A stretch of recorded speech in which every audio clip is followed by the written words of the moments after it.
You're stuck in a fucking egg for about 30 days, waiting for your arrival on this racist planet where you'll not be judged for how beautiful bird you are, but for, hey, that bird can't fly, how poor, ah. Well, after a few other eggs eaten by rats and snake, you're the only egg in the nest, and it's time to get hatched. And here you go. Congrats, you're a Kakapo, a flightless nocturnal parrot that holds the prestigious title of world's heaviest parrot. Sounds cool, right? Yeah, except you're also one of the rarest birds on the planet. There are only about 250 of you left, so congrats again, you're a collector's item. Now you're ready to witness this beautiful nature who's literally gonna kill you. But wait, why are you not seeing anything? Oh, sorry. I forgot to tell you that you can't open your eyes for the first 10 days, so after getting born, the first thing you'll see is nothing. Oh shit, here we go again. But don't worry, my friend, Kaz, your mom is there to take care of you.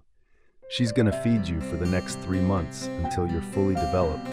Kaz, she loves you. Doesn't matter how ugly you look. But don't get too comfortable, little chick. You're not safe anymore. Kaz, a random person is filming you and waiting for a predator to eat you up so that they can use it for higher TRP. Because of course, cameramen never helps. And after waiting for long 15 minutes, they see no predator is approaching you, so they release their own snake from the jar. Wait, what? That's cheating. You can't do that. Don't worry, dude. Of course, they don't do that. Maybe. So as you lie in your nest full of your shit, a horrifying thought crosses your mind. So what now? Am I just supposed to chill here and hope nothing eats me? Yep, that's pretty much the plan. Because your survival strategy is just to lie there and pray to the forest gods. Even if you're lucky enough to make it through your first few days, there's another twist.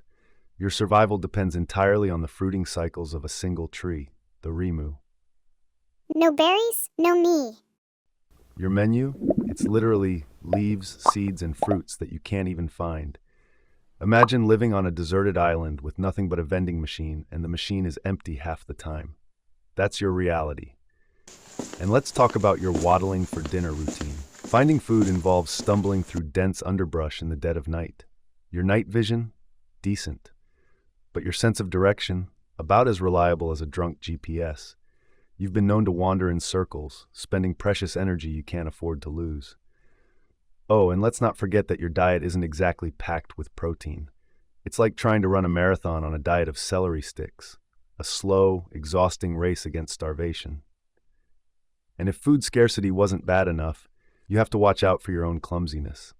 Climbing trees for a meal? Sure, sounds easy, except you're a bird that doesn't fly. Your strategy involves scrambling up branches like an uncoordinated toddler and praying you don't fall. Spoiler, you usually fall, hard. Even your digestion is a struggle. Kakapos have a special digestive system that can handle fibrous plant matter, but it works at the pace of a sloth on a lazy day. Every meal is a marathon for your gut, and if the food isn't perfectly ripe, you might as well be chewing on cardboard. Oh, and did I mention parasites? Because they're another delightful part of your daily grind. Lice, mites, and other freeloaders have made your fluff their luxury condo.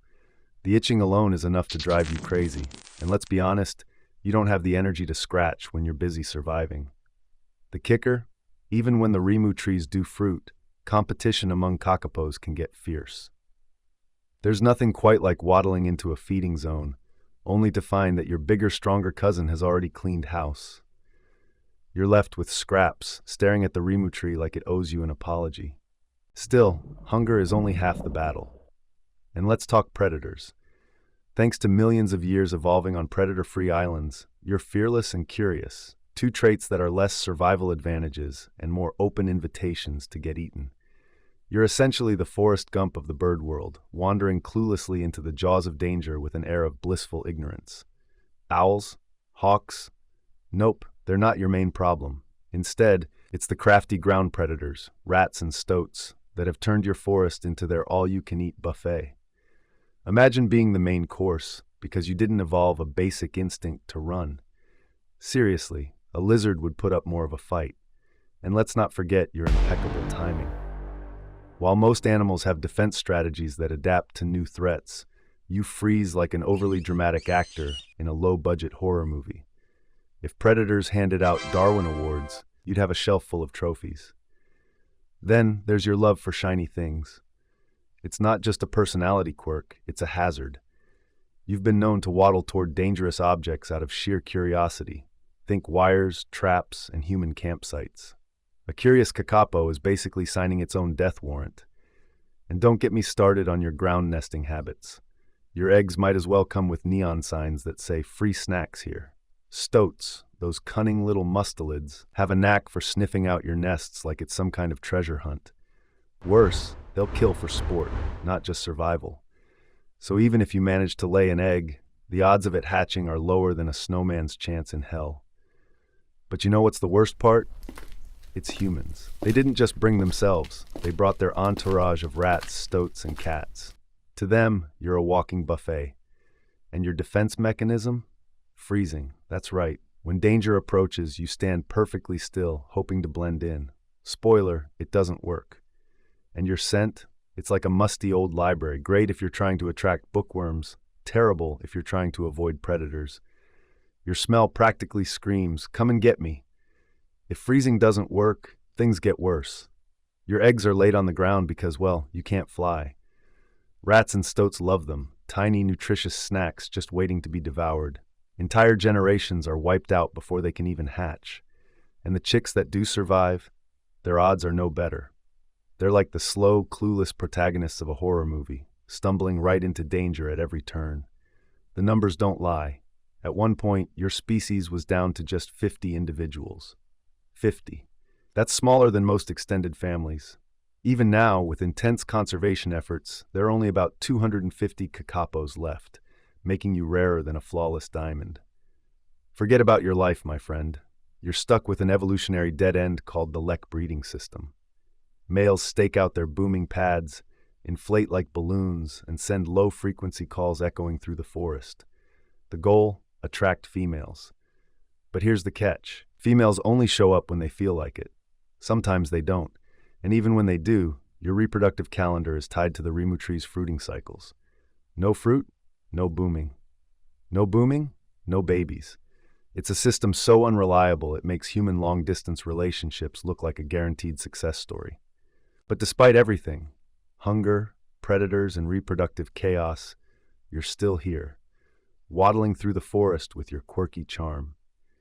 Conservationists have pulled out all the stops, relocating you to predator-free islands and even wearing hazmat suits to prevent spreading diseases. But the odds are stacked against you.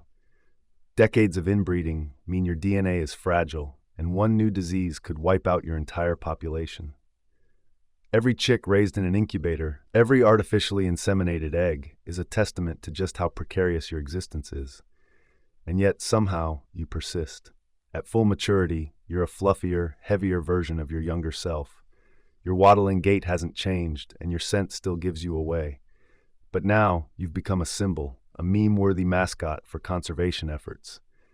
You've defied extinction and captured hearts worldwide, proving that even the most unassuming creatures can fight back against impossible odds. But let's not sugarcoat it. Being a Kakapo is an endless uphill battle against nature, predators, and your own biology. Every day is a fight to stay alive, a reminder that survival is never guaranteed. So as you waddle off into the forest, remember this. Your story is one of resilience, a testament to the power of conservation, and a reminder of how fragile life can be. In the end, you're more than just a flightless parrot. You're a survivor. Well, it sucks to be born as a Kakapo, but trust me, life isn't much better when your entire existence is reduced to a single mission, finding a mate, only to realize it's the last thing you'll ever do. Imagine sacrificing everything, even your life, for just one mating. That's the tragic story of the male octopus. Click to watch our video, Why It Sucks to Be Born as a Male Octopus.